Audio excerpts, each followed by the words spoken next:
Welcome to Clothing Culture, a fashion industry podcast at the intersection of technology and innovation.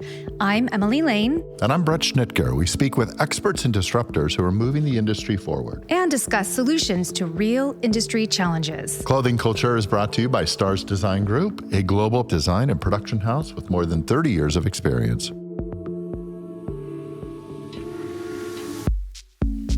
Welcome back to another episode of Clothing Culture. Today, we are dusting off an episode from our very first season, recorded 5 years ago. When we captured responsible production in turbulent times, our industry was navigating the challenges of COVID. In today's landscape, with tariffs and geopolitics at play, we have new factors disrupting our industry. Truth be told, we will always have turbulence to navigate. No matter the concerns, the lessons and philosophies discussed during this episode still ring true in our current climate. We hope you enjoy this conversation, and don't forget to subscribe to stay apprised of upcoming episodes.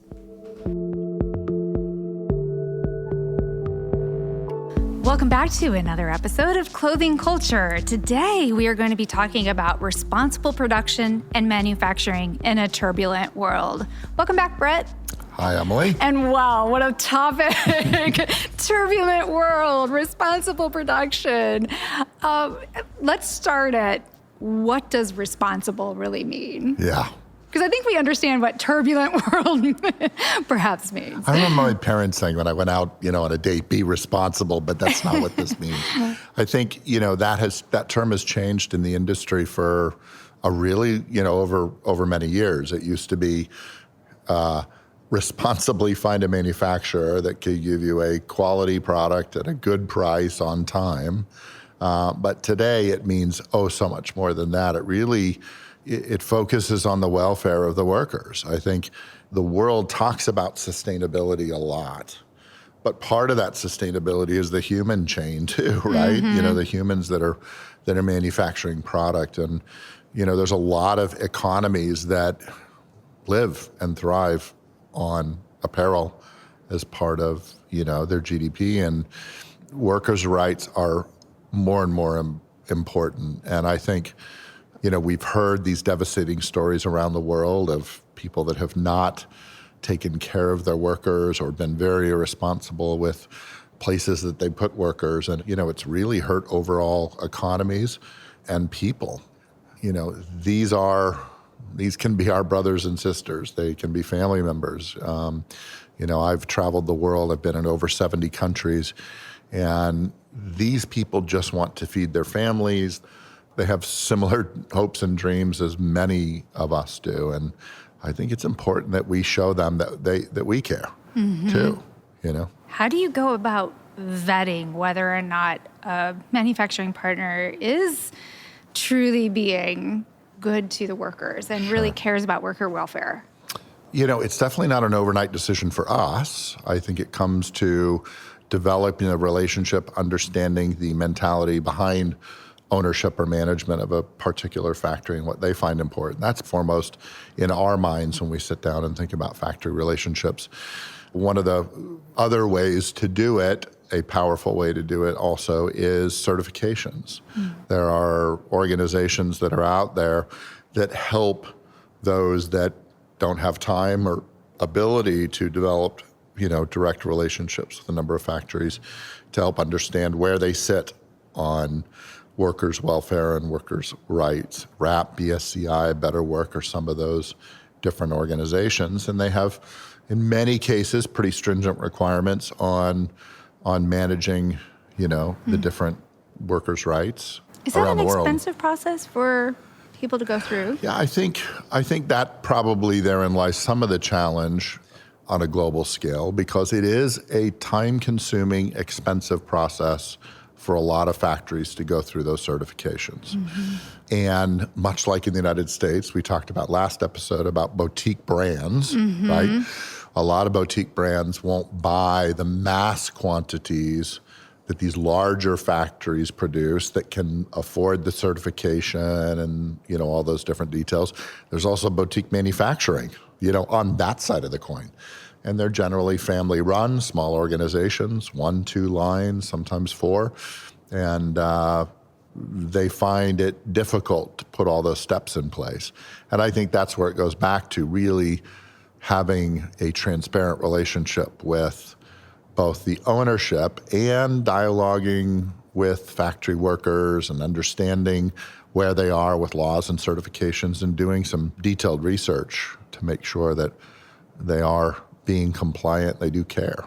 You've often spoken about how the apparel manufacturing in various countries it plays a key role in the industrialization and of a country and it being able to play on a global economic field.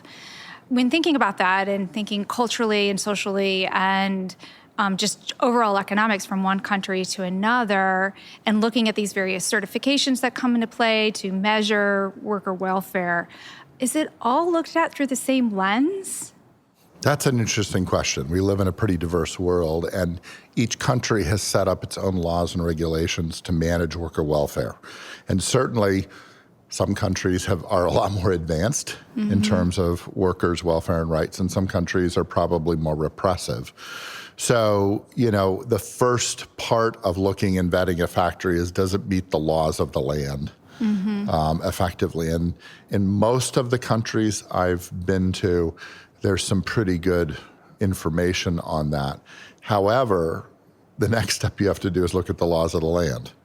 Are the laws of the land fair and equitable in your view? And that's where some of these certifications come into play because they're generated sort of outside of the laws of the land and set really good standards for worker welfare. And so, again, I don't think that the solution is one or the other. I think it's a combination of those different things. It's developing relationships with partners that care. And it's self-awareness of nations because, again, we live in this super connected world. All the news shows up on our phone immediately. And if something goes wrong at a particular factory in a particular country, the ramifications for the economy are immense. There was a situation with Rana Plaza in Bangladesh years ago. It was a tragic situation where the building collapsed and many people were killed. Tragic enough that happened. Right. But on a more global scale, Bangladesh relies on apparel manufacturing heavily in terms of making sure that their people are fed and roofs over their heads and everything else. And I have a small soapbox about Bangladesh, but when that occurred, there was certainly an uproar about the individual, as there certainly should be.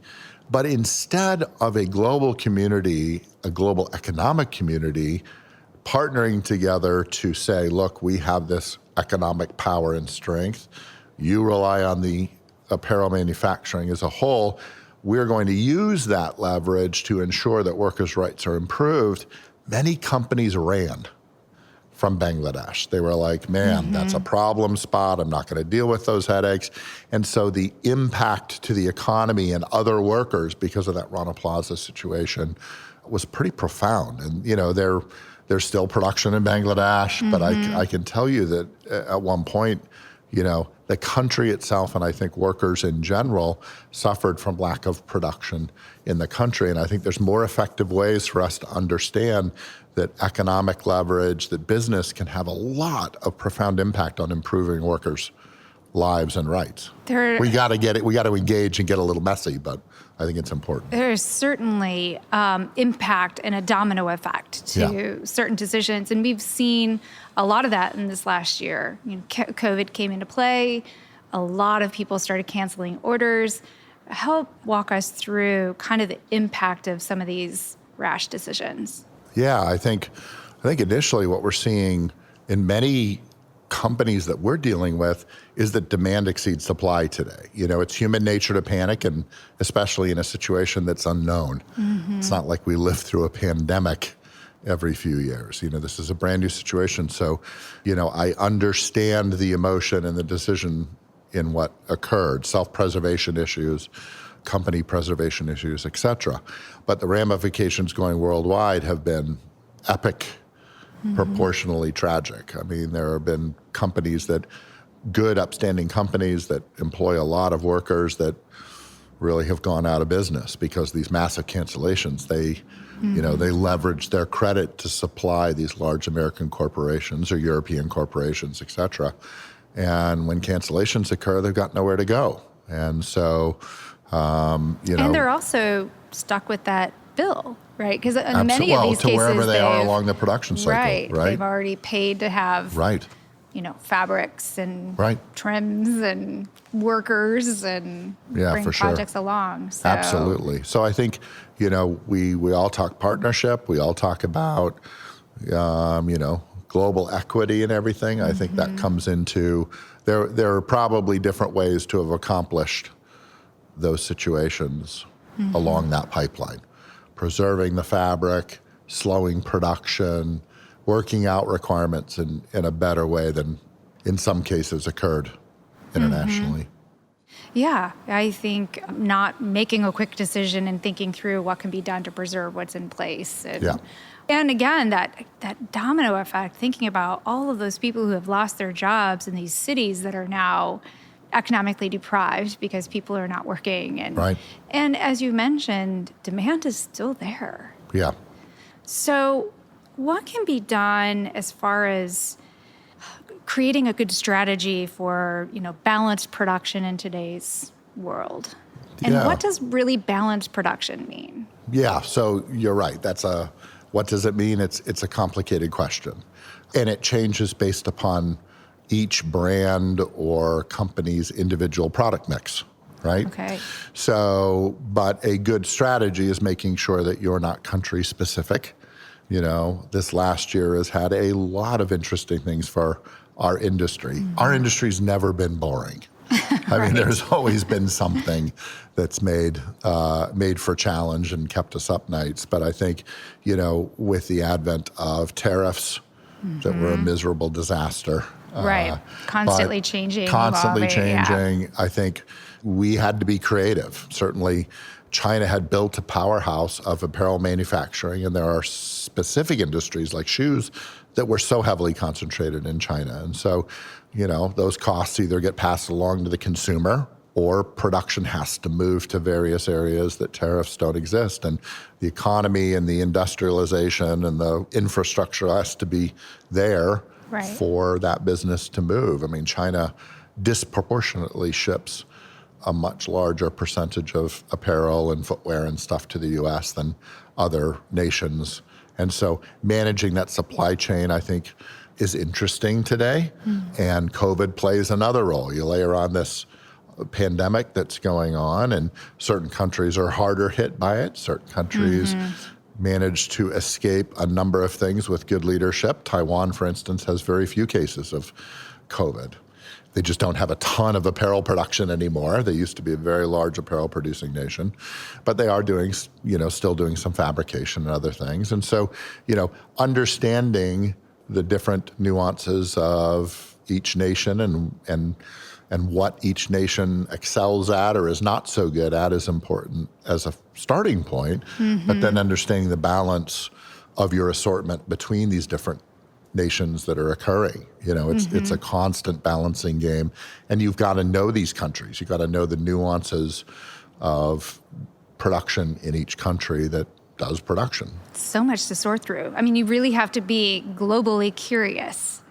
I think not only curious, you have to be involved globally. You have to be engaged on an international level. I think that in conversations we've had with a number of brands and customers, they don't travel like they used to. Well, it's expensive, it's time consuming. Sometimes it's scary or, there's different areas, but, this is certainly a sector of business that relies on global production.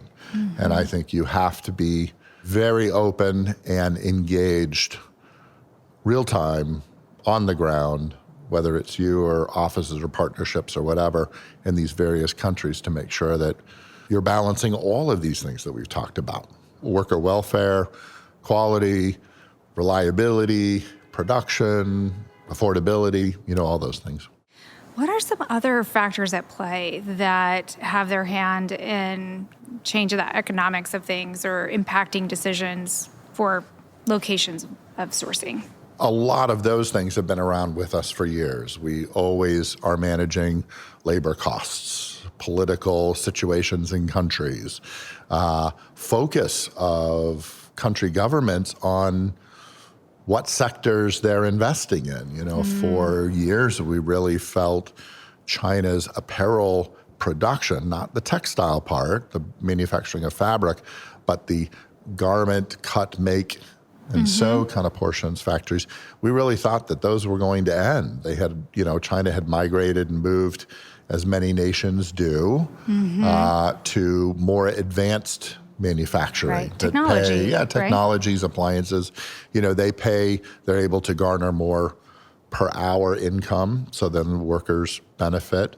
And so we really felt China was going to abdicate from that. So there was this strategy in place to look toward countries like Vietnam, Bangladesh, Indonesia. Certainly Africa has played an important, interesting role in, the future of apparel production. I started in Africa in 2000, kind of worked my way north. And there is opportunity, but the infrastructure challenges there are still pretty great. What are, you've talked a little bit Ethiopia, Vietnam, China. What are some core strengths of certain countries that you've seen? I think different countries exhibit different strengths, certainly.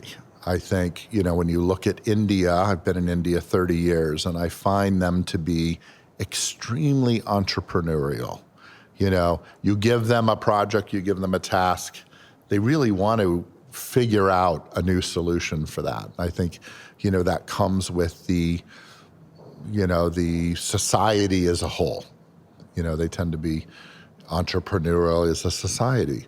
I think that, other countries like Ethiopia, they have a interesting shift from an agrarian economy to an industrial economy very early, but there's an eagerness and a skill set in those workers that can produce some pretty good product there. And combined with a pretty affordable monthly wage, there's a good value which offsets some of the challenges in the country. We always look at SWOT analysis by country. Long lead times out of Ethiopia are just kind of a reality. And so, based upon individual mixes, you can look toward a number of different countries for strengths and weaknesses and understanding those. But those are a few countries that I've mentioned that lay it out. Are there any other kind of factors or global challenges that you see that are having an impact on the entire supply chain right now? Interesting question. I think, as we mentioned in the last podcast, we talked about this kind of growth and advent of boutique brands. I think changing factory infrastructures internationally to recognize and be able to serve these boutique brands with smaller quantities, quicker turn, I think is a unique challenge because there's more and more every day. And I think some of these large, massive brands, and certainly brick and mortar, are really trying to find their way and are struggling. Yeah. So as there's this shift to this kind of more entrepreneurial, more and smaller kind of focus, I think that's going to be an interesting thing for manufacturing overseas to sort of get their hands around. Do you see anywhere that's doing that right? I think there are countries that can manage it better than others. I think certain countries, again, like India, in smaller shops, they can manage smaller quantity. But you have to make sure you're vetting those smaller shops to make sure that the workers' welfare and everything is there. But I think countries that have a variety of factory sizes can help to do that. Factories that are perhaps more experienced with European production.